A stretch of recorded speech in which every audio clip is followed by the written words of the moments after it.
बोला कि एक वर्ष में किसी देश के सामान्य निवासियों और उनकी संपत्ति द्वारा उत्पादित सभी अंतिम वस्तुओं और सेवाओं के मूल्य को, चाहे वे घरेलू राज्य क्षेत्र के भीतर परिचालित हो या बाहर, क्या कहते हैं? एनडीपी। एनडीपी का मतलब क्या होता है, समझ आ रहा है?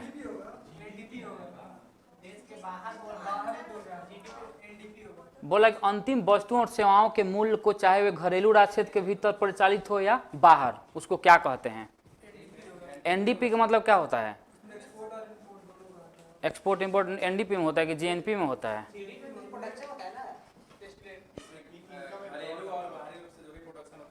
हाँ, मैंने क्या बोला था, सुनिए इधर, यहाँ पे मैंने बोला था कि जीडीपी में, मैंने क्या बोला था जीडीपी में, कि जीडीपी में मैंने सिंपल ये बोला था कि बस उत्पादन होनी चाहिए, उत्पादन होनी चाहिए। पूरा फोकस किस पे होगा? उत्पादन पे होगा। उत्पादन में कौन से लोग भाग ले रहे हैं उससे हम लोग कोई मतलब नहीं है, बस उत्पादन होनी चाहिए। तो मतलब वहीं तो मैं बोल रहा हूँ कि उत्पादन होनी चाहिए, वो जहां भी उत्पादन हो। मतलब जीडीपी में भाई किसी देश के सीमा के भीतर ही तो होगा, अमेरिका में थोड़े उसको हम गिन लेंगे भारत के जीडीपी में। लेकिन सुनिए यहाँ पे सवाल क्या बोल रहा है, सवाल बोला है कि एक फाइनेंशियल ईयर में किसी निवासी और उनकी संपत्ति द्वारा उत्पादित सभी अंतिम वस्तुओं और सेवाओं के मूल्य को, चाहे वे घरेलू राज्य क्षेत्र के भीतर है या परिचालित हो या बाहर, उसको क्या कहेंगे? उसको हम लोग कहेंगे जीएनपी। जीएनपी दिया है क्या? सकल राष्ट्रीय आय।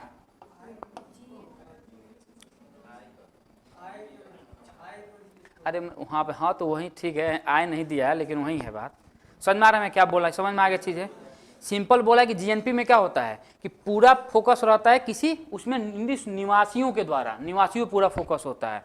तो जीएनपी का मतलब क्या होता है भाई, वो आदमी उत्पादन भारत में कर रहा हो या विदेशी भी कर, उसका भी तो पैसा आकर इसमें ऐड होगा ना जीएनपी में, तो वही बात यहाँ पे कर रहा है, तो जीएनपी बोलेगा। देखिए इसका मैं बोला था इंग्लिश में भी करने के लिए, इंग्लिश में नहीं किए हैं शायद क्वेश्चन, कोई दिक्कत समझने में यहाँ पे क्वेश्चन को? अच्छा, जीडीपी का मतलब क्या होता है मैंने बता दिया। अच्छा, निवल राष्ट्रीय आय एनएनआई, इसी को हम लोग बोलते हैं नेशनल इनकम भी। यहाँ पर आय लगा दिया है, समझ में, उत्पाद भी रहता है, बात बराबर है। एनडीपी का मतलब इसको शुद्ध करेंगे हम लोग, एनडीपी का मतलब शुद्ध होता है, किसमें से माइनस करेंगे? जीडीपी में से। जीडीपी में से माइनस डिप्रेसिएशन करेंगे तो क्या निकल जाएगा? एनडीपी निकल जाएगा। किसी को डाउट यहाँ पे? हाँ, निवल का शुद्ध होता है। चलिए दूसरा, चलिए सवाल बताएंगे। बोल रहा है कि राष्ट्रीय आय लेखे में व्यक्तिगत आय यानी पर्सनल इनकम के बारे में बात कर रहा है। पर्सनल इनकम को किस रूप में परिभाषित किया गया है? पर्सनल इनकम को किस रूप में परिभाषित किया गया है?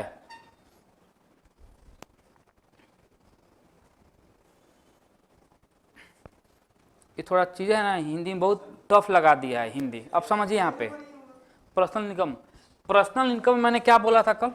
पर्सनल इनकम में कि भाई आपका जितना भी इनकम है, आपका जितना भी इनकम है वो जहाँ से भी आ रहा है वो सारे के सारे पर्सनल इनकम के अंतर्गत आएंगे। लेकिन जब हम लोग वहीं पे डीपीआई के बारे में बात करेंगे, डिस्पोजेबल पर्सनल इनकम के बारे में, तो हमेशा पर्सनल इनकम में से हम लोग माइनस करते हैं किसको? डायरेक्ट टैक्स को माइनस करते हैं। डायरेक्ट टैक्स को हम लोग यहाँ पर माइनस करेंगे तो क्या निकल जाएगा? Disposable personal income. अब लेकिन यहाँ पे बात कर रहा है केवल पर्सनल इनकम के बारे में। तो देखिए क्या बोला है कि राष्ट्रीय आय माइनस अवितरित लाभ परिवारों द्वारा किया गया नेट ब्याज भुगतान, कंपनी कर प्लस सरकार और फर्मों द्वारा परिवारों का अंतरण भुगतान। बी बोला है कि राष्ट्रीय आय माइनस अवितरित लाभ माइनस कंपनी कर सरकार और फर्मों द्वारा परिवारों को अंतरण भुगतान। सेम दे रहा है क्या दोनों में? नहीं, अलग है। ए तो नहीं होगा, सी तो नहीं होगा। अवितरित लाभ बराबर परिवारों द्वारा किया गया नेट ब्याज,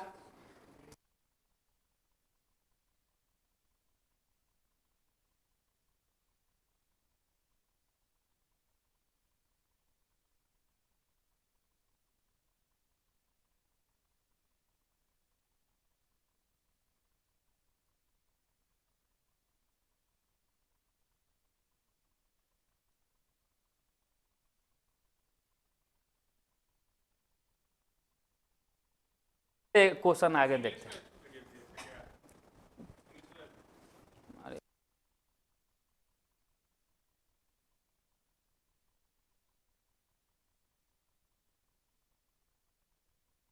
में आ जाएगा। देखिए क्वेश्चन क्या बोल रहा है, क्वेश्चन क्या बोल रहा है, क्वेश्चन बोल रहा है किसी भी राष्ट्र की औसत आय या प्रति व्यक्ति आय की गणना निम्नलिखित में से किस प्रकार की जा सकती है। तब मैंने कल बोला था कि जो पीसीआई निकालेंगे, पीसीआई तो दो तरीके से निकाला जा सकता है प्रति व्यक्ति आय। एक तो उस देश का जो जीडीपी होगा, जीडीपी में से पॉपुलेशन से डिवाइड करेंगे, पहला हो सकता है, या दूसरा हो सकता है कि जो उस देश का नेशनल इनकम होगा, इसी को हम लोग एनएनपी बोलते हैं, एनएनपी एट फैक्टर कॉस्ट में जब हम लोग पॉपुलेशन से डिवाइड करेंगे तो निकल जाएगा प्रति व्यक्ति आय। अब देखिए यहाँ पे सवाल क्या बोला है कि जिन व्यक्तियों की वार्षिक आय 1 लाख से कोई मतलब नहीं है। बी देखते हैं, देश की कुल आय को कुल जनसंख्या से भाग देकर सरकार द्वारा प्राप्त कुल कर, गरीबी रेखा से कोई मतलब नहीं, तो क्या आंसर हो जाएगा, बी हो जाएगा। ये तो चीजें समझ में आ रही है। तो जीडीपी देखिए, अब यहाँ पे दोनों फॉर्मूला हटा दिया है, कोई मतलब नहीं है दोनों फॉर्मूला से। अब दूसरा क्या दे दिया ऑप्शन, देश की कुल आय, देश के कुल आय को ही हम लोग नेशनल इनकम भी कहते हैं, राष्ट्रीय आय भी कहते हैं। उसमें जब हम लोग पॉपुलेशन से डिवाइड देंगे करेंगे तो क्या निकल जाएगा हम लोग का, प्रति व्यक्ति आय, पर कैपिटा इनकम। किसी कोई डाउट? चलिए आगे देखते हैं। ये तो आपको पता होगा, बोला कि स्वतंत्रता से पूर्व भारत की राष्ट्रीय तथा प्रति व्यक्ति आय के आकलनकर्ताओं में निम्नलिखित में से कौन कौन शामिल थे। तो दादा भाई नौरोजी एकदम थे, कब, 1867 में। वीके राव 1931-32 में, 32 में। फिडले सिराज, भाई सिराज, आरसी देसाई नहीं। तो 1 और 3 ऑप्शन में दिया है, क्या कहीं ऑप्शन में दिया है, बी दिया है। ये जो थे दादा भाई नौरोजी भाई साहब, इन्होंने 1867-68 में जिन्होंने बात किया था भारत के जीडीपी के बारे में, इन्होंने बात किया था, राष्ट्रीय आय के बारे में बात किया था। इन्होंने बात किया था कि अगर कोई व्यक्ति, इन्होंने गरीबी के बारे में भी बात किया था कि अगर कोई व्यक्ति 20 रुपये, साल के 20 रुपये कमा रहे हैं तो उनको हम लोग गरीबी रेखा से बाहर मानेंगे। वीके आराम का क्या है इसमें, इन्होंने बोला था कि वैज्ञानिक तरीका यानी साइंटिफिक टेम्परामेंट के द्वारा अगर मापने का श्रेय जाता है तो इनको किनको जाता है, वीके आर राव के द्वारा जाता है। कोई डाउट? चलिए तो नेक्स्ट आते हैं। चलिए इस सवाल तो बहुत आसान है। बोला कि an inquiry into the nature and causes of the wealth of nations, book के लेखक कौन है? वेल्थ ऑफ नेशन शॉर्ट में बोलते, पूरा बुक का नाम यही है लेकिन शॉर्ट में ही याद रखते हैं, wealth of nation, Adam Smith भाई साहब। कब लिखे थे? 1776 में।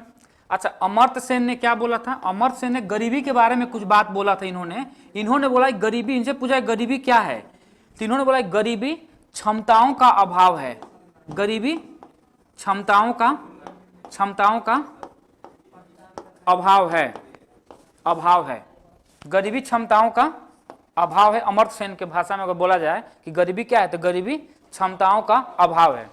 जॉन मेनार्ड कीन्स, इनका श्रेय क्या है, अभी मैंने बताया था कि जो मिक्स्ड इकोनॉमी है, मिक्स्ड इकोनॉमी, इनके फादर माने जाते हैं भाई साहब मिक्स्ड इकोनॉमी के। इन्होंने एक बुक भी लिखा था, क्या नाम है?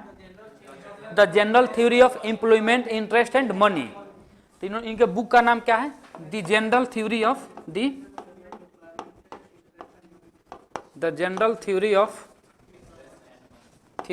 एम्प्लॉयमेंट,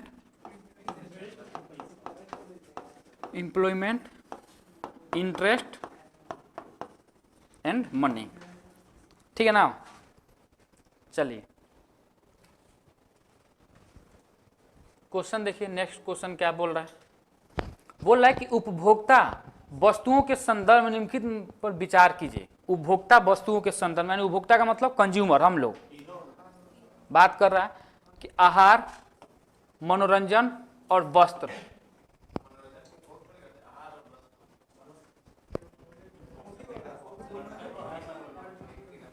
देखिए अब समझिए, यहाँ पे देखिए, इसलिए डाला गया है सवाल, इस सवाल पूछेगा नहीं लेकिन बस डाल दिया वैसे, समझिए क्वेश्चन।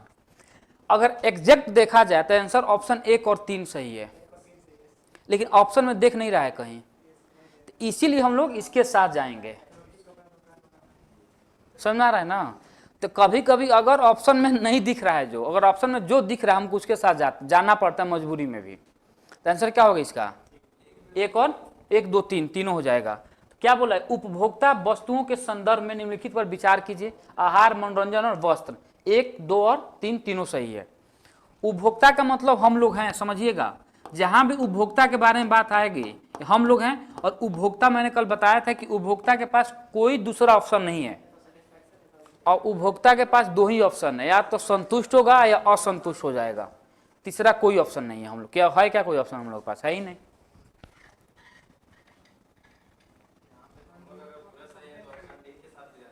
हाँ?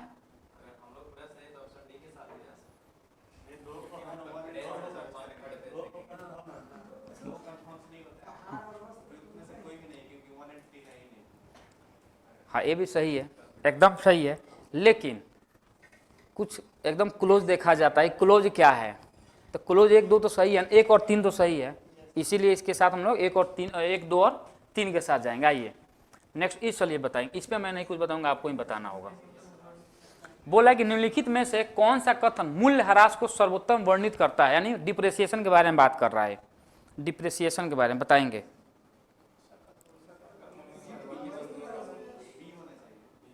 होना चाहिए कि है? देखिए, सकल मूल्य का मतलब जहां जहां भी सकल दिख रहा है इसका मतलब ग्रॉस है, याद रखेंगे, ग्रॉस। अब देखिए बोल रहा है कि मूल्य ह्रास कौन सबसे ज्यादा इसको डिस्क्राइब कर रहा है बढ़िया से। बोला है कि सकल मूल्य में मध्यवर्ती वस्तुओं का मूल्य, सकल निवेश के मूल्य से किए गए लोप, समग्र निवेश से समग्र व्यय का योग, योग तो नहीं होगा। चलिए, सी और डी तो मैंने काट दिया, या तो ए होगा या तो बी होगा, बताएंगे। बोला है कि सकल निवेश के मूल्य से किए गए लोप, लोप का मतलब वही होता है कि डिप्रिसिएशन को हम लोग लोप भी कहते हैं। तो आंसर क्या हो जाएगा यहाँ पर? बी हो जाएगा। अच्छा, ए क्यों नहीं हुआ? जब मध्यवर्ती आएगा तो कहां पे जाएगा, ऐड होगा? जीवीए में। याद रखेंगे, जब भी मध्यवर्ती के बारे में बात होगी, इमीडिएट मतलब मीडिएटर के बारे में बात की जाएगी, तो हमेशा जीवीए के साथ जाना है वो, ठीक है ना। तो आंसर क्या हो जाएगा? यानी और सिंपल अगर कोई बोले कि डिप्रिसिएशन होता क्या है, डिप्रिसिएशन क्या होता है सिंपल, तो मशीनों में घिसावट, सिंपल अगर बोला जाए, मशीनों में घिसावट को हम लोग क्या बोलते हैं? डिप्रिसिएशन बोलते हैं। मशीनों में घिसावट, डिप्रिसिएशन। और यही डिप्रिसिएशन जब जी में से डी को माइनस करेंगे तो हम लोग को प्राप्त होता है नेट, यानी शुद्ध हम लोग को प्राप्त होगा। यही प्राप्त होता है ना, कल बताया भी था मैंने कि जब भी ग्रॉस में से डिप्रिसिएशन को हम लोग माइनस करेंगे तो हम लोग को प्राप्त होता है नेट, यानी शुद्ध। किसी कोई डाउट? और लोग कहाँ चले गए हैं? हाँ, क्यों पढ़ना, ये भी तो है, पूछते इसीलिए। अरे भाई, तो भाई आप बोल दो, आने के लिए नहीं पूछूंगा, मुझे कौन सा यहाँ पे लग रहा है कि हैं? नहीं, कुछ तो बोला है, सही बात है। तो मतलब क्या दिक्कत है, क्यों मतलब इधर आप लोगों में जी और लोग, हाँ बीमार तो रहना चाहिए, कोई दिक्कत नहीं है। सीजीए का, सीजीए कौन है, क्या है?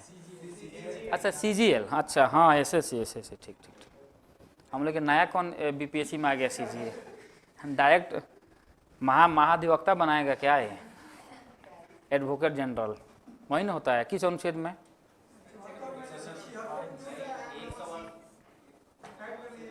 अब इतना कंफ्यूजन होगा, 76 में अटॉर्नी जनरल है, मैं एडवोकेट जनरल बोल रहा हूँ। 148 तो सीजीआई है।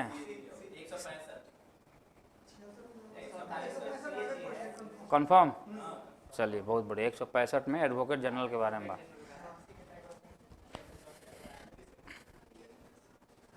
चलिए आगे देखते हैं, चलिए बताएंगे आंसर। बोल रहा है कि वस्तुओं और सेवाओं के उत्पादन के दौरान निम्न में से प्रकार के मौलिक योगदान किए जा सकते हैं। एक बार अच्छे देख लीजिएंगे। हाँ, बोल रहा है कि वस्तु और सेवाओं का उत्पादन, अगर हम लोग गुड्स एंड सर्विस का अगर उत्पादन कर रहे हैं, गुड्स एंड सर्विसेज का उत्पादन कर रहे, बोले इनमें से कौन सा योगदान देगा? मानवीय श्रम का योगदान एकदम 100% है। स्थिर प्राकृतिक संसाधनों का योगदान, भाई बिना रिसोर्स का कोई उत्पादन हो पाए क्या? चाहिए ही चाहिए। और पूंजी कैपिटल, तीनों के ऑप्शन में दिया है, तीनों क्या दिया है? सी दिया है आंसर, ठीक है ना? तो क्या आंसर क्या हो जाएगा? सी हो जाएगा। और मैंने बोला भी था कि किसी भी फैक्टर ऑफ प्रोडक्शन, समझिएगा मैंने बताया था ना फैक्टर ऑफ प्रोडक्शन, तो यही तो बात कर रहा है यहाँ पे कि फैक्टर ऑफ प्रोडक्शन के बारे में तो बात कर रहा है। कौन कौन सा है? 4 मैंने बताया था, कौन? लैंड, लेबर, कैपिटल और एंटरप्रेन्योरशिप। 4 चीज में वही इसी के बारे में बात भी कर रहा है कि और किसी भी चीज का उत्पादन करना होगा तो जो इनिशियल चीजें हैं यही 4 चीज चाहिए, लैंड, लेबर, कैपिटल, एंटरप्रेन्योर। मतलब सवाल बन रहा है ना, होशियार भी हैं आप लोग, बहुत होशियार। हाँ ये तो है, बस ये है कि ज्यादा नहीं बनना है होशियार। आइए इधर, इसका बताएंगे आंसर। मूल्यवर्धित जीवीए वही तो है।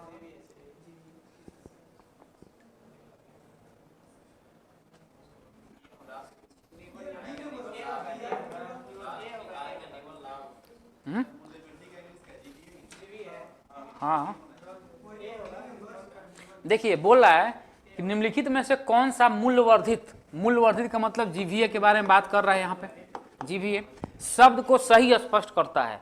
जीवीए मैंने क्या बोला कि अगर कोई भी प्रोडक्शन हो रही है तो प्रोडक्शन का होने का जितना कॉस्ट है उसमें जो प्रॉफिट बिकेगा उसको ऐड करना है। जितना उसमें ऐड होता जाएगा उसको हम लोग करेंगे। अब देखेंगे किसी फर्म का निवल योगदान, दूसरा है किसी परिवार की आय का प्रतिशत। आय का प्रतिशत कोई मतलब नहीं है। चलिए, बाह्य क्षेत्र में निवेश का प्रतिशत, राष्ट्रीय आय का निवल लाभ। तो क्या होगा? किसी फर्म का निवल योगदान, अगर कोई भी चीजों का उत्पादन कर रहे हैं तो पहले वही फर्म योगदान देगा, उसके बाद वो आगे बढ़ता जाएगा। जब उसमें नया कोई चीज ऐड होगा, वैल्यू ऐड होगा, उसी को हम लोग जीवीए ग्रुप में ऐड करते हुए जाएंगे। मैंने कल बताया भी था क्लास में कि जैसे मान लीजिए कि अगर कोई भी उत्पादन कर रहा है, कॉटन का उत्पादन कर रहा है, तो कॉटन अगर बिका 1000 रुपये का, इससे क्या होगा? ट्रेड बनेगा, यानी धागा बनेगा। ये मान लीजिए बिका 2000 रुपये का, इसके बाद कंपनी शर्ट बनाएगी, ये मानिए बिका 3000 रुपये का, तो टोटल कितना हुआ? 6000। तो क्या ये जीवीए कहलाएगा? क्या जीवीए नहीं कहलाएगा। जीवीए क्या कहलाएगा? 1000 में कितना ऐड हुआ है? 2000, 1000 एक्स्ट्रा, तो 1000 यहाँ पे प्लस में इसमें 1000 और प्लस में यहाँ पे कितना? 1000 यहाँ पर भी ऐड हुआ है, तो कितना हुआ टोटल? 3000 रुपया ऐड हुआ, इसका होगा जीवीए। कोई दिक्कत समझने में?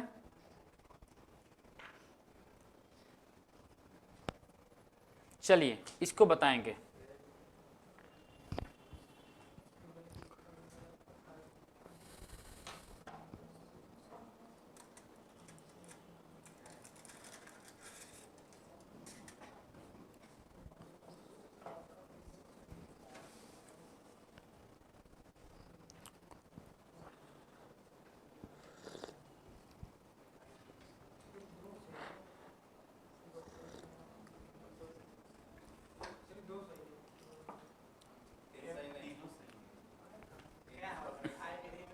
देखिए समझिए, व्यय विधि मैंने क्या बताया था? अगर याद होगा तो व्यय विधि मैंने क्या बताया था कि पैसे को जो हम लोग व्यय कर रहे हैं तो कहाँ कहाँ व्यय करेंगे पैसे को? बोला कि फर्म द्वारा उत्पादित अंतिम वस्तुओं और सेवाओं का मूल्य, तो भाई व्यय तो इसमें होगा ही होगा। दूसरा उत्पाद विधि। उत्पाद विधि मैंने क्या बोला था कि प्रोडक्शन जब भी होगा तो प्रोडक्शन में 4 चीजें चाहिए, तो इसके बारे में बात करें। सभी फर्मों द्वारा उत्पादित वस्तुओं तथा सेवाओं का मूल्य। और आय विधि, आय पैसे कहाँ कहाँ से आएंगे? तो बोला कि सभी कारक भुगतान का योग, सभी फैक्टर जो है जो हम लोग क्या करेंगे? पे करेंगे फैक्टर ग्रुप में, तो सभी कारक भुगतान का योग। तो बोला है कि आय व्यय तथा, एक तो पहले निकालिए आप लोग तो कॉपी, आय व्यय उत्पाद को पढ़िएगा जो मैं बताया हूं, थोड़ा पढ़िए आप लोग पहले।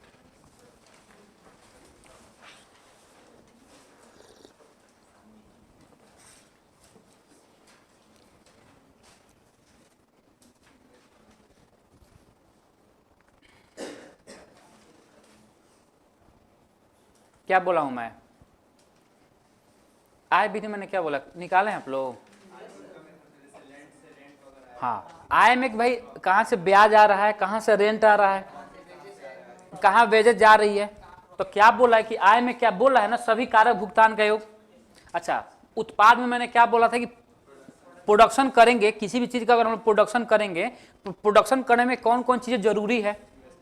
इन्वेस्टमेंट, पैसा आएगा, अपने पैसा आएगा तो मैं पैसे को कहाँ निवेश करूंगा, पहले जमीन के अंदर और बैंक के पास, या हम लोग कहीं शेयर मार्केट में पैसे को लगा सकते हैं।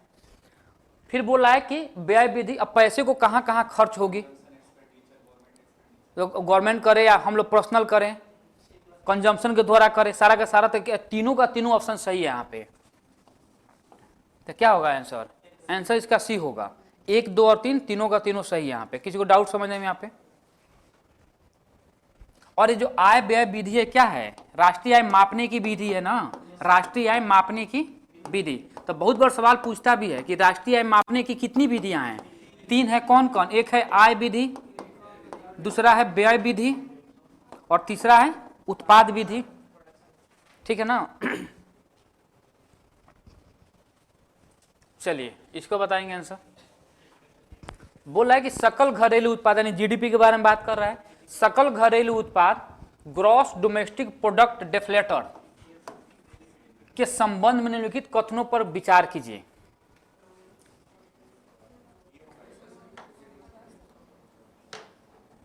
इसमें भी है, कूट भी मिलाना है, देख लीजिएगा।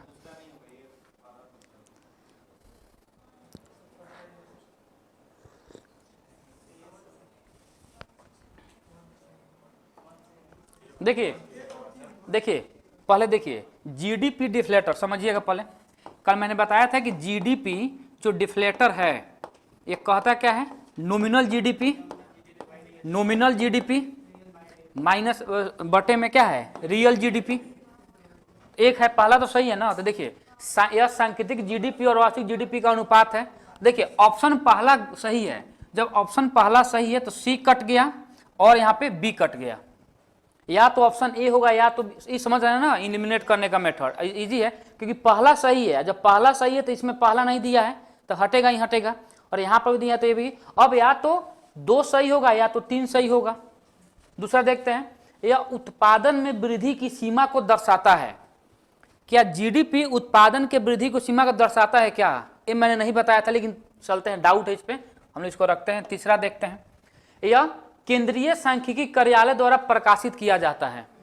कल मैंने बताया था कि जो किस मंत्रालय, एमओएसपीआई मंत्रालय के द्वारा, और सीएसओ, समझिएगा यहाँ पे बात कर रहा है सीएसओ के बारे में। ऑप्शन है सही है, लेकिन अब यहाँ पे एनएसओ देगा, इसी को मिलाकर एनएसओ बनाया गया है ना।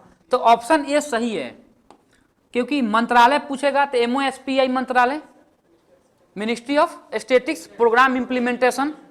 अगर पूछेगा किसके अधीन, तो केंद्रीय सांख्यिकी कार्यालय के अंतर्गत। तो 1 और 3 सही है, 2 सही है नहीं, उसे हम लोग कोई मतलब नहीं, ऑप्शन मिल गया 1 और 3। कुछ चीजें ऐसे भी आंसर लगाया जाता है, एक एक चीज, सारा चीज याद नहीं रह पाएगा आदमी को, थोड़ा बहुत एलिमिनेट करके।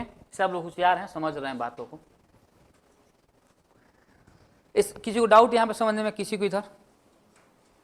तो जो कल नहीं आया तो उसको तो नहीं समझ में आएगी, तो उससे तो मैं पूछ भी नहीं रहा हूँ मैं वैसे लोगों से पूछ रहा हूँ जो कल आए थे। चलिए, बोला कि निम्नलिखित कथनों पर विचार कीजिए विचार।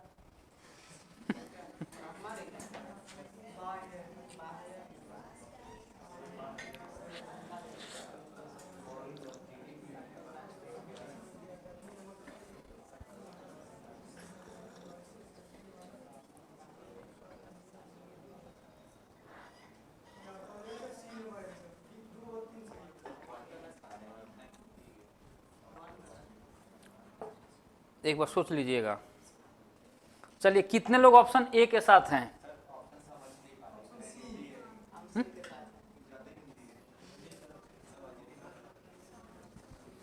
ऐसे कैसे होगा? देखिए, बोल रहा है कि सकल राष्ट्रीय उत्पाद, इतना तो समझ रहे हैं ना। ये जीएनपी के बारे में बात कर रहा है, जीएनपी के बारे में। बोला कि जीएनपी में बाह्य ऋण पर ब्याज शामिल नहीं है, बाह्य ऋण पर ब्याज शामिल नहीं है। जीएनपी। अब समझेंगे थोड़ा, इसमें मान लीजिए डाउट हो सकता है, हम लोग ऑप्शन नेक्स्ट ऑप्शन पढ़ेंगे। साधन यानी फैक्टर के बारे में बात कर रहा है, उत्पादन लागत पर, उत्पादन फैक्टर कॉस्ट के बारे में बात कर रहे हैं। यहाँ पे बात कर रहे हैं किस पे, फैक्टर कॉस्ट पे।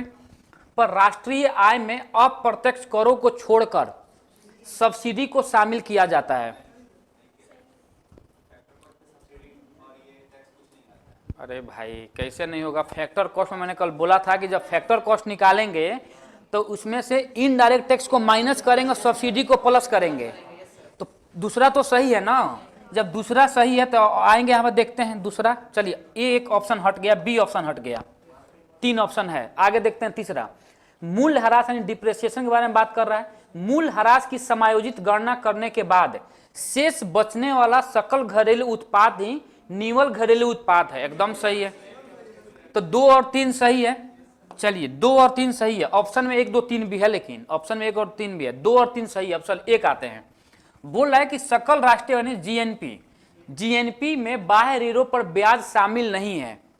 शामिल है या नहीं है? नहीं है, एकदम सही है। सॉरी एक गलत है, शामिल है, एक गलत है। ऑप्शन 1 गलत है, तो ऑप्शन 1 गलत है तो कौन कौन निकलेगा? ए हट गया और ए हट गया, तो ऑप्शन क्या होगा? सी हो गया। बी और 2 और 3 सही है। फिर समझेंगे जीएनपी में मैंने क्या बोला था, जीएनपी जब भी निकालेंगे, जीएनपी जब भी निकालेंगे तो जीडीपी माइनस नेट आउटफ्लो यानी विदेशियों का आय जो है, net outflow plus net inflow यानी भारतीयों का आय, नेट इनफ्लो। तो बोल रहा है कि जब भी हम जीएनपी कैलकुलेट करेंगे तो क्या है, बाय ऋण पर, जो बाय के जो लोन है, ऋण के मतलब लोन है, लोन पर ब्याज शामिल नहीं है, एकदम शामिल है, तो गलत है वो, ठीक है ना। तो ऑप्शन क्या हो जाएगा? 2 और 3 ऑप्शन सी हो गया। कोई डाउट है आप समझने में किसी को? और यहाँ पे कैसे, यहाँ पे डाउट नहीं होना चाहिए। मार्केट प्राइस फैक्टर कॉस्ट मैंने बताया था कि जब भी मार्केट प्राइस निकालते हैं किसी भी चीज का, तो फैक्टर कॉस्ट प्लस में सरकार के द्वारा लिया गया इनडायरेक्ट टैक्स और माइनस सब्सिडी होता है। और जब यहीं पर हम लोग जब फैक्टर कॉस्ट निकालेंगे तो market price minus indirect tax और प्लस सब्सिडी है। यही तो बोल रहा है कि राष्ट्रीय आय में अप्रत्यक्ष करों को छोड़कर, एकदम छोड़ा जा रहा है, माइनस किया जा रहा है, सब्सिडी को शामिल किया जाता है। थोड़ा बहुत दिक्कत यहाँ पे हो सकता है, इंग्लिश वाला थोड़ा टर्म से दिक्कत हो सकता है आप लोगों को, जो इंग्लिश में चीज़ों को समझ पा रहे होंगे, इनके लिए थोड़ा टफ होगा इसमें, लेकिन मेरी गलती नहीं।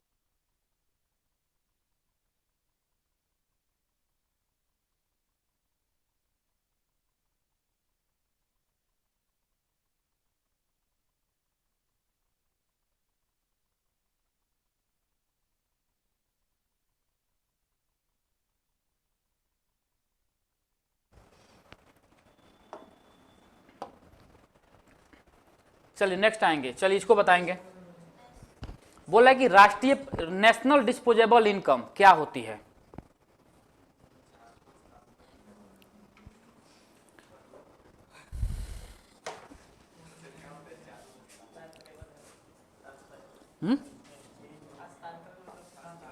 ट्रांसफर के बारे में बात कर रहा है वो। देखिए पहले तो समझना है कि नेशनल लगा दिया है, इसलिए घबराना नहीं है।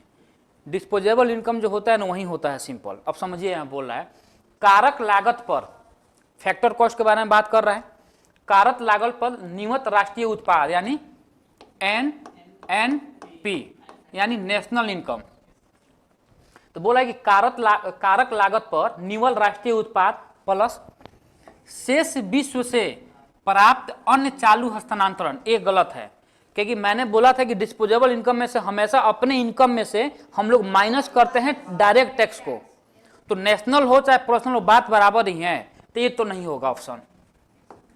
चलिए बी देखते हैं, बाजार मूल्य पर, बाजार, क्योंकि जो भी हम लोग को पैसा मिलता है, इनकम हम लोग का है, तो सरकार हम लोग को बाजार मूल्य पर ही पेमेंट करती है। समझ में आ रहा है ना। मानिए अगर कल आपकी जॉब लग रही तो जो भी महंगाई होगा तो सरकार अलग से महंगाई भत्ता हम लोग को देती है ना, अलाउंसेस देती है, सारे DA TA सारा चीज देती है सरकार। तो बोल रहा है कि बाजार मूल्य पर निवल राष्ट्रीय उत्पाद प्लस में शेष विश्व से प्राप्त अन्य चालू हस्तांतरण। चलिए इस पे थोड़ा डाउट है, सी देखते हैं। बाजार मूल्य पर निवल घरेलू उत्पाद, ये बात कर रहा है NDP के बारे में, प्लस शेष विश्व से प्राप्त अन्य चालू हस्तांतरण। उपयुक्त सभी तो नहीं होगा, क्योंकि दोनों अलग अलग है, तीनों ऑप्शन में तीनों अलग अलग है। अब यहां में देखिए बाजार मूल्य यहां पर भी है, बाजार मूल्य फैक्टर कॉस्ट नहीं होगा, या तो बी होगा या तो सी होगा। अब थोड़ा एक बार और पढ़िए आप लोग अच्छे से, अब तो मैंने बता दिया जीडीपी जीएनपी सारा चीज, अब बताएंगे थोड़ा।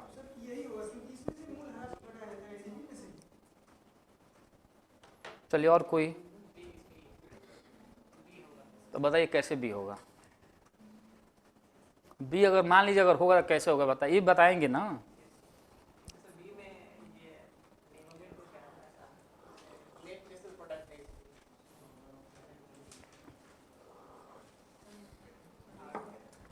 देखिए दोनों बोला है बाजार मूल्य, लेकिन एक बात यहां पर एनडीपी को कैलकुलेट कर रहा है और यहां पर एनएनपी को कैलकुलेट कर रहा है।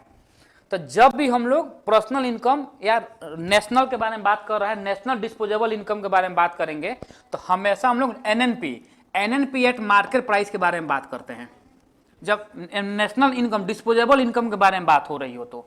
लेकिन जब हम लोग राष्ट्रीय आय के बारे में बात करेंगे तो एनएनपी एट फैक्टर कॉस्ट के बारे में बात करते हैं। कोई दिक्कत समझने में? इस तरह से आंसर इसका बी होगा। फिर समझिएगा, जब भी हम लोग राष्ट्रीय आय के बारे में बात करेंगे, नेशनल इनकम निकालने के बारे में बात करेंगे, तो एनएनपी एट फैक्टर कॉस्ट को कैलकुलेट करेंगे। कोई दिक्कत समझने में? जब भी हम लोग डिस्पोजेबल इनकम, क्योंकि यहां पर नेशनल लगा दिया इसीलिए थोड़ा कंफ्यूजन ज्यादा बढ़ गया है। अगर यहां पर ए नहीं रहता और यहां पे पर्सनल लगा दिया रहता तो इसमें कोई दिमाग ही नहीं लगाना है। तो भाई सिंपल है कि जितना भी अपना इनकम है उसमें से माइनस करेंगे डायरेक्ट टैक्स को।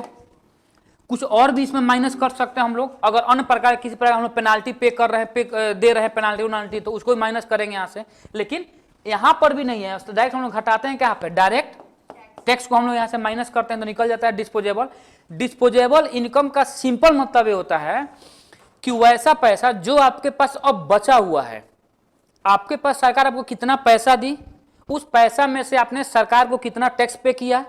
अगर किसी प्रकार का अगर आपका पेनाल्टी है तो पेनाल्टी देने के बाद जो पैसा आपका बचा वो एकदम आपका अपना पैसा है।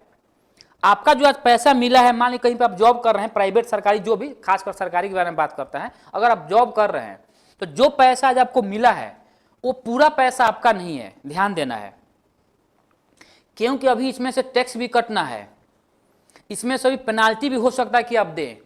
पैसा जब लेकर निकलेंगे घर से तो जब पैसा में जोश में आदमी रहता है ना, रेड लाइट क्रॉस कर गए तुरंत साइड लगाओ इधर, कुछ लाओ इधर, तो जो पैसा आपके घर तक अच्छे सलामत से पहुंच गया उसी को हम बोलते हैं डिस्पोजेबल इनकम। अब इसका मतलब नहीं कि नहीं सर पैसा लेकर मैं उधर से आ जाऊंगा, रोड से नहीं आऊंगा तो पूरा पैसा, वो सब बाहर नहीं। यहाँ पे सिंपल जो आम भाषा में बोला जाता है यही बोला जा रहा है कि जो पैसा आपको मिला उसमें से कितना पैसा आप टैक्स के रूप में पे कर रहे हैं, कितना पेनाल्टी के रूप में पे कर रहे हैं, जो बचा वही होता है डिस्पोजेबल इनकम। चलिए नेक्स्ट आएंगे। बोल रहा है कि जीडीपी में शामिल नहीं होंगे, ये तो बहुत आसान है।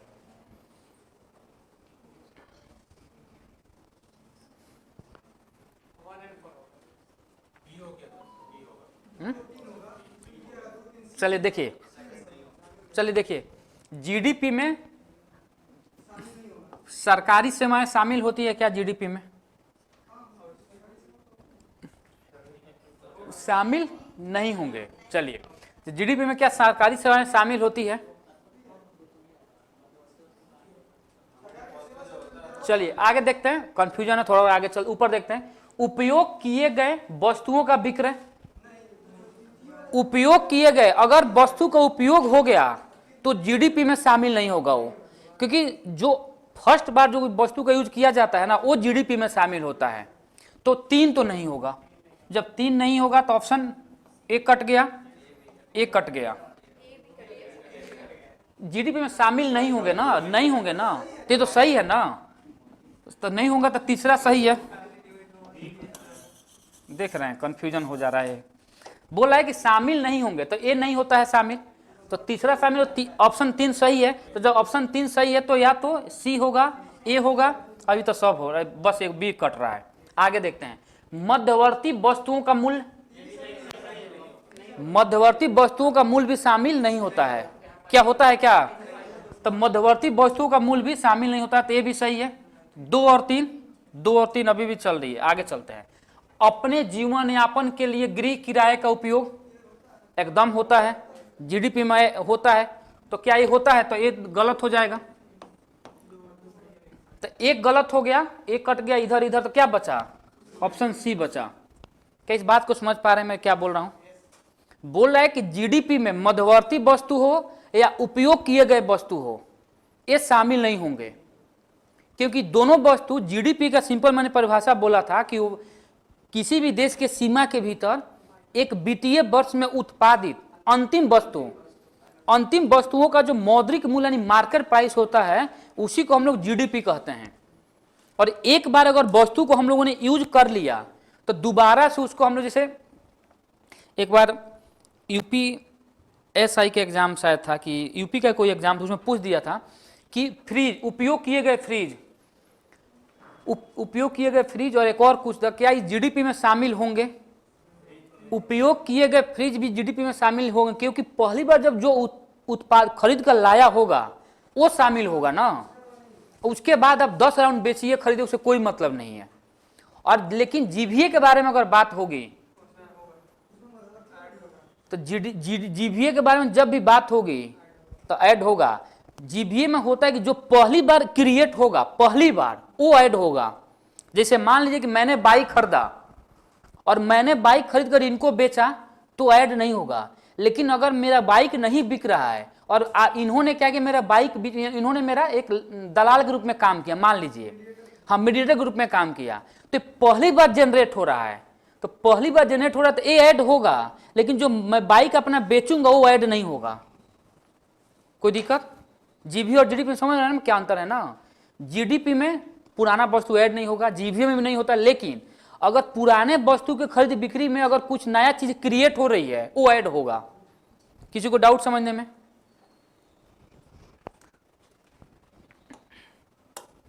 बहुत लेंदी है, समझे? इसी में इसे, हाँ देखिए मन नहीं लग रहा, इसी में तो मन लगाना है।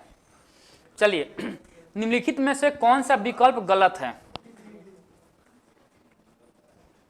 बताएंगे? मैं क्या बताऊं, आप लोग बताएंगे ना गलत क्या है।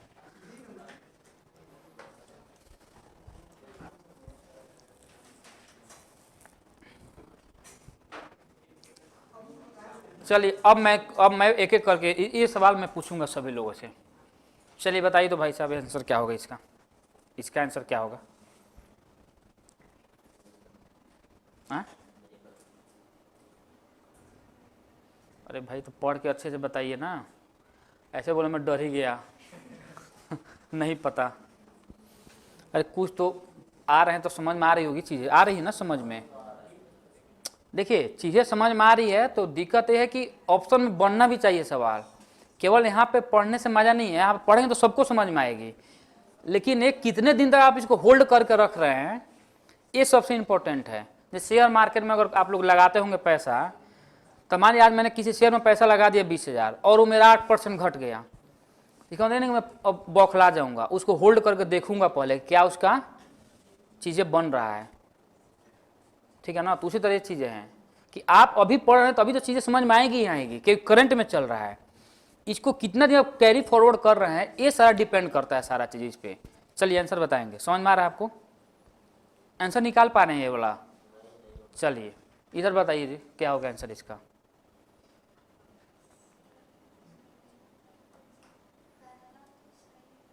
आंसर बताना है डिस्क्रिप्शन नहीं देना है।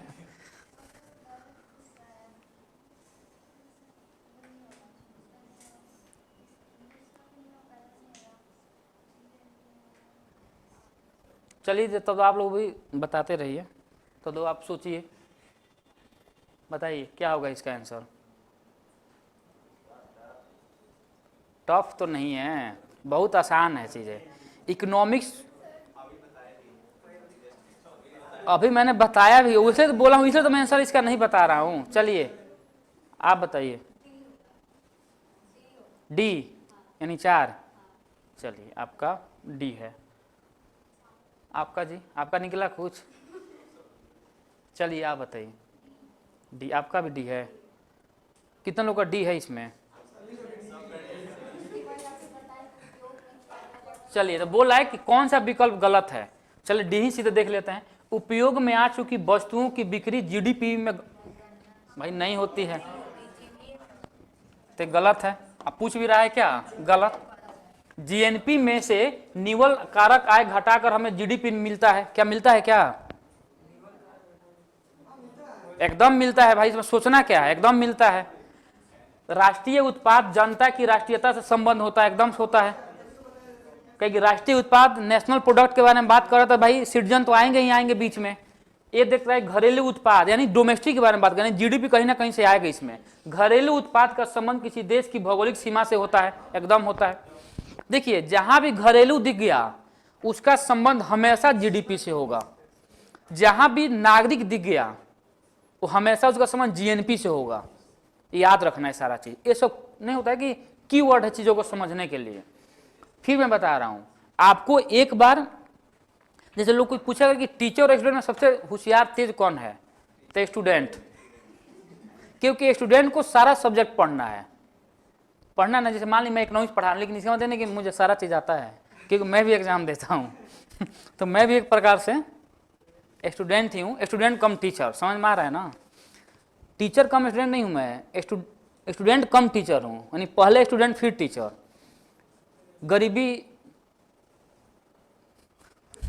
गरीबी की मार ने मुझे यहाँ तक पहुँचा दी है, ऐसा कुछ नहीं है, देखते हैं यहाँ पे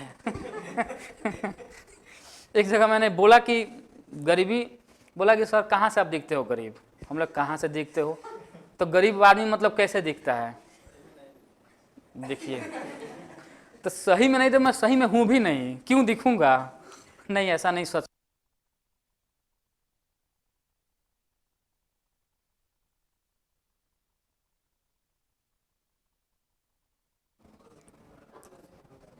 इसका भी चर्चा मैंने किया था दूसरे तीसरे सवाल में।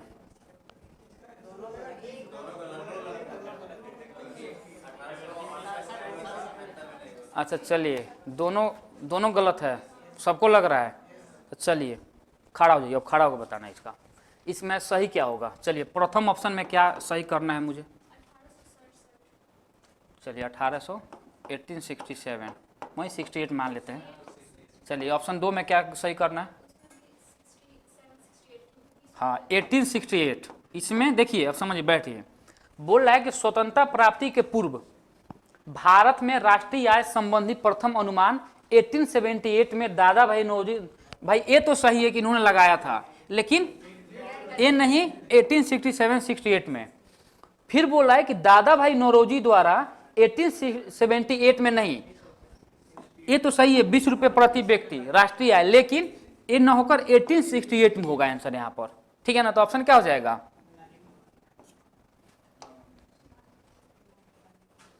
चलिए नेक्स्ट सवाल देखेंगे। बोल रहा है कि उत्पादन विधि आ गया, फिर प्रोडक्शन मेथड के बारे में बात कर रहा है। उत्पादन विधि द्वारा राष्ट्रीय आय की गणना के संदर्भ में निम्नलिखित कथनों पर विचार कीजिए, बताएंगे। उत्पादन विधि देखेंगे,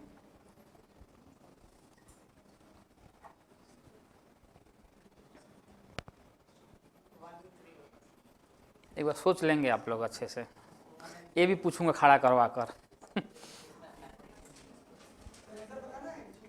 बताना है भाई। 1 और 3 यानी बी। चलिए कितने लोग का लग रहा है कि आंसर बी होगा, एक बार और देख लीजिए, रिव्यू करने का मौका दे रहा हूं, जुडिशियल रिव्यू। अनुच्छेद 13 भी है, 13 भी है, पॉलिटी पढ़ाता हूं मैं, हल्के में नहीं लेना है उत्पादन विधि द्वारा राष्ट्रीय आय की गणना यानी प्रोडक्शन मेथड के बारे में बात कर रहा है, और प्रोडक्शन मेथड कहता क्या है, प्रोडक्शन मेथड क्या कहता है, जीवी आएगा, देखेंगे अब यहाँ पे। बोल रहा है कि इसके अंतर्गत पुरानी वस्तुओं के क्रय विक्रय को शामिल किया जाता है, एकदम नहीं किया जाता है। पुरानी वस्तु कैसे शामिल किया जाएगा, पुराने वस्तु में जीवी में पुरानी वस्तु थोड़े बोल रहा हूँ मैं, बोल अगर कोई वस्तु मान लीजिए कलम है, पेन है, मैंने पहली बार खरीद लिया और इसको आपको मैं बेच रहा हूँ, तो पहली बार जो खरीदा हूँ वो ऐड होगा। उसके बाद बेचता रहूंगा कोई लेकिन अगर नहीं बिक रहा है और तीसरा किसी के सहायता से बेचा गया तब पहली बार एक क्रिएट हो रहा है। यही तो बोला हूं जीवीए में। हाँ समझेंगे यहाँ पे क्या बोल रहा है। बोल रहा है कि इसके अंतर्गत राष्ट्रीय आय का मतलब वही तो है, नेशनल इनकम के बारे में बात कर रहा है। ये लगा दिया फंसाने के लिए, लेकिन समझेंगे यहाँ पे। बोले कि राष्ट्रीय आय की गणना के संदर्भ में, तो जब भी हम लोग राष्ट्रीय आय की गणना करेंगे तो पुराने वस्तुओं को हम लोग शामिल नहीं करेंगे जीडीपी में। उसी के बारे में यहाँ पे बात कर रहा है ना। तो ऑप्शन एक गलत है कि सही है? गलत है। क्या पूछ रहा है, कौन सा कथन सही है? ए ऑप्शन गलत हो गया, तो बी होगा और डी गलत हो गया। अब समझेंगे। इसके अंतर्गत माध्यमिक वस्तुओं का मूल्य नहीं जोड़ा जाता है। नहीं जोड़ा जाता, एकदम जोड़ा जाएगा। माध्यमिक वस्तु का मूल्य तो जोड़ा जाएगा। तो क्या सही है गलत है ये? अरे भाई नहीं जोड़ा जाएगा तो सही है ना ये। चलिए तीसरा बोल रहा है, इसके अंतर्गत पिछले वित्तीय वर्ष के रखे स्टॉक के मूल्य में कमी या वृद्धि को समायोजित की, कोई मतलब नहीं है इससे। तो क्या आंसर होगा? अब देखिए यहाँ पे गलत क्या है, क्या आप लोग फंस रहे हैं। यहाँ पे बोल दिया विचार कीजिए, यहाँ पे बोला नहीं है। इसी में इनमें से कौन सा कथन सही नहीं है, और ऑप्शन में दिया नहीं है। मान लीजिए किसी पे, उसी को थोड़ा कंफ्यूज करना है। ये बार बार एग्जाम हॉल में फंसाता है सवाल। अब समझिए क्या बोल रहा है, समझिए एक बार। ऑप्शन बी समझिए, जिसको डाउट है ऑप्शन बी पढ़िए पूरा, क्या बोल रहा है आप ही पढ़िए पहले। तो सही तो बात है, नहीं जोड़ा जाता है, सही तो बोल रहा है। अरे भाई यहाँ पे जीभीए टीबीए कहाँ से आ गया? यहाँ पे तो मैं राष्ट्रीय आय के बारे में बात कर रहा हूँ। बोल रहा है कि माध्यमिक वस्तुओं का मूल्य नहीं जोड़ा जाता। सही है, नहीं जोड़ा जाता है, सही तो बोल रहा है ऑप्शन। और बोले इनमें कौन सा सही है, तो दो ऑप्शन सही है। नहीं समझ में आया ना अभी? अरे भाई उत्पादन विधि भाई छोड़ दीजिए, इसको मान लीजिए ऑप्शन में है ही नहीं है, ये मान लीजिए नहीं है। अरे भाई थोड़ा सुन लीजिए, उतना कंफ्यूजन बढ़ जाएगा फिर। समझिए क्या बोल रहा है। यहाँ पे बोल रहा है कि राष्ट्रीय आय की गणना करते समय उत्पादन विधि द्वारा, मान लीजिए उत्पादन विधि द्वारा अगर हम राष्ट्रीय आय की गणना करेंगे तो इनमें से कौन सा कथन सही है? ऑप्शन ए में क्या बोल रहा है? ऑप्शन ए में बोल रहा है कि क्या पुराने वस्तु जोड़ेंगे, नहीं जोड़ेंगे, तो ये तो गलत है। दूसरा बोला कि क्या मध्यवर्ती, अगर यहाँ पर नहीं दिया रहता, मान लीजिए हटा देते, नहीं है। अब देखिए बोल रहा है कि इसके अंतर्गत माध्यमिक वस्तुओं का मूल्य जोड़ा जाता है, एकदम गलत है, नहीं जोड़ा जाता है। और यहां बोला नहीं जोड़ा जाता, सही है ना? समझ में आ रहा है? किसको ऑप्शन दो नहीं समझ में आया?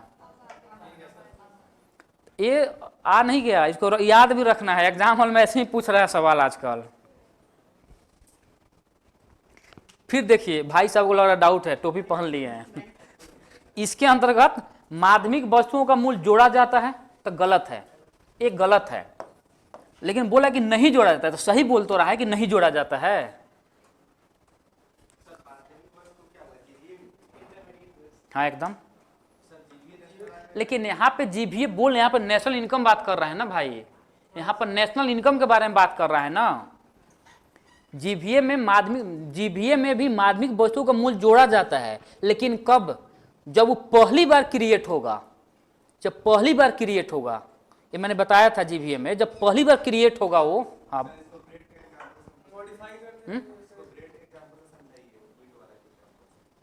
कौन सा ब्रेड का एग्जाम्पल? अच्छा यहाँ पे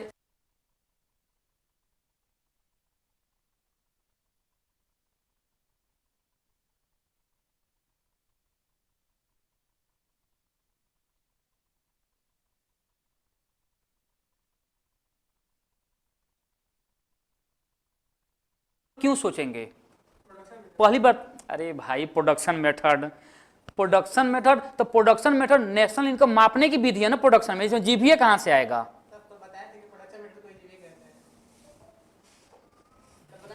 एकदम बताया था, लेकिन थोड़ा निकालिए पहले प्रोडक्शन मेथड, आप पढ़िए पूरा, उसके बाद समझ में आएगा। पढ़िए।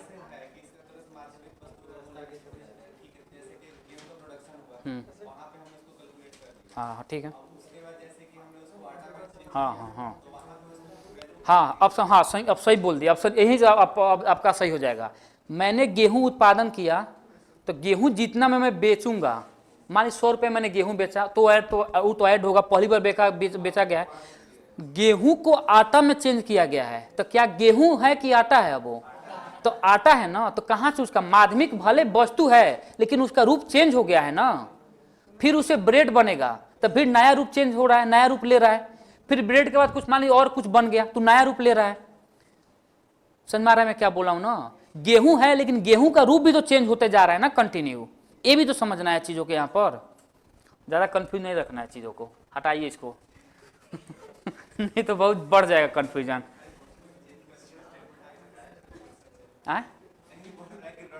नहीं रटना नहीं है, रटना नहीं। मैं रटने के विपक्ष में रहता हूँ, पक्ष में रटना नहीं है। चीजों को समझना है, चीजों को समझ, जितना इजी में लेकर चलेंगे सवाल उतना ही ज्यादा सही होगा। अब एक एक लाइन ने प्रोडक्शन मेथड दिया है, नेशनल इनकम दिया है, जीवीएस सर बताए थे उसी को कहते हैं। अब लो इसमें गलती मार कर आ जाइए उधर से। चलिए ऑप्शन बताइए इसका। ये तो बहुत जल्दी दे दिए भाई आप लोग, क्या दे दिया सवाल? किस क्षेत्र में भारत सबसे बड़ा भाग प्राप्त होता है? भाई सेवा क्षेत्र,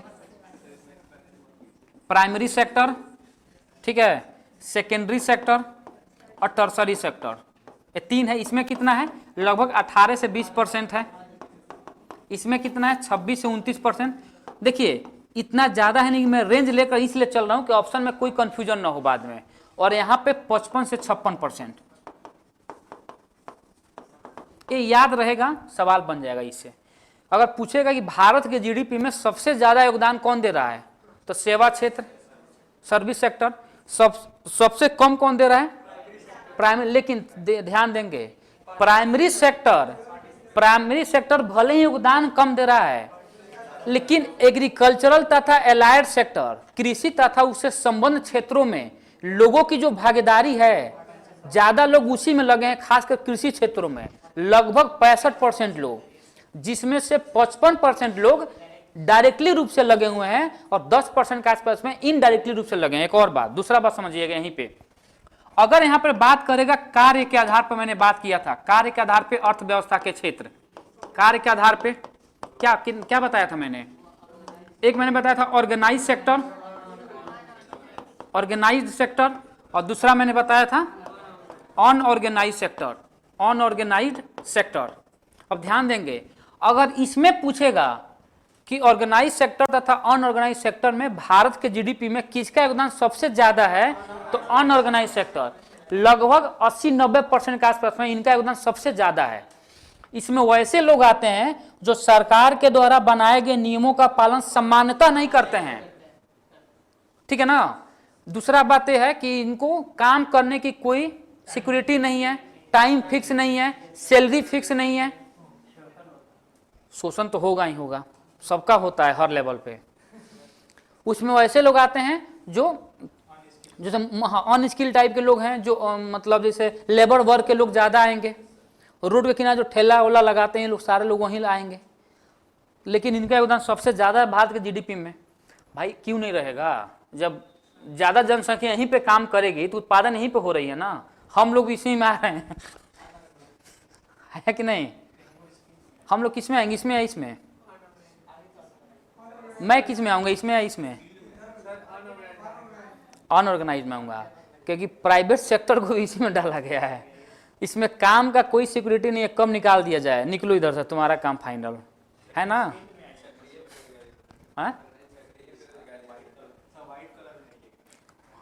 नहीं हाँ, आजकल तो टीचर एजुकेशन कॉर्पोरेट सेक्टर ही हो गया है। देखिए अभी जैसे मैं जिस कंपनी में पहले काम कर रहा था, एग्जामपुर, आप लोग नाम सुने होंगे, अभी उसकी ब्रांचेज खुली इलाहाबाद में। अब कल इलाहाबाद ऐसे इतना बड़ा मतलब शहर है इलाहाबाद, यूपी का, वहाँ पे कल फिरौती मांगने के लिए 15 लोग घुस गए ऑफिस में। समझ में आ रहा है ना? वो भी दिन में 15, 1 करोड़। मैं सरकार के बारे में बात ही नहीं कर रहा हूँ, मैं सिंपल ये बोल रहा हूँ कि क्योंकि कल जो हम लोग का जो मतलब डायरेक्टर मालिक हैं, विवेक नाम है उनका, तो मैं देखा कॉल आया था एक अक्षय मुद्गल जो इकोनॉमिक्स पढ़ाता है वहाँ पे। अभी मैंने रील्स देखा तो मुझे लगा भाई कुछ तो हो रहा है, तो मैंने कॉल करके बोला कि ऐसे ऐसे बात है। मतलब दिन दहाड़े आप ऑफिस में बाउंसर रखा है 10-15, बाउंसर क्या करेगा? कोई निकालेगा तो बाउंसर कुछ करेगा? अपना भी तो जान से बाउंसर का कोई बाउंसर वैसे लोग, बाउंसर का काम क्या है कि स्टूडेंट से निपटने का। अब गुंडा थोड़ा निपटेगा बाउंसर स्टूडेंट हीरोबाजी ना करे वहाँ पर। आ गए, उससे पहले मैसेज आया था 3-4 दिन या 5 दिन पहले मैसेज आया था 50 लाख का, लेकिन ये लोग कुछ रिस्पॉन्स नहीं दिए उस पर। अब आ गए सीधे कि 1 करोड़ दो। अब आने जाने खर्चा भी चाहिए ना, मान लो यूपी में दारू भी फ्री है, वो भी चाहिए सारा चीज़। देख रहे हैं समय बहुत स्थिति खराब है।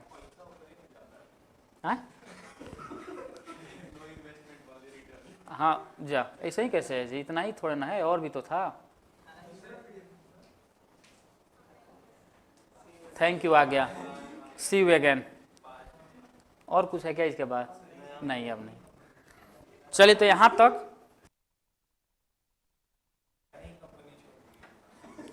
नहीं कंपनी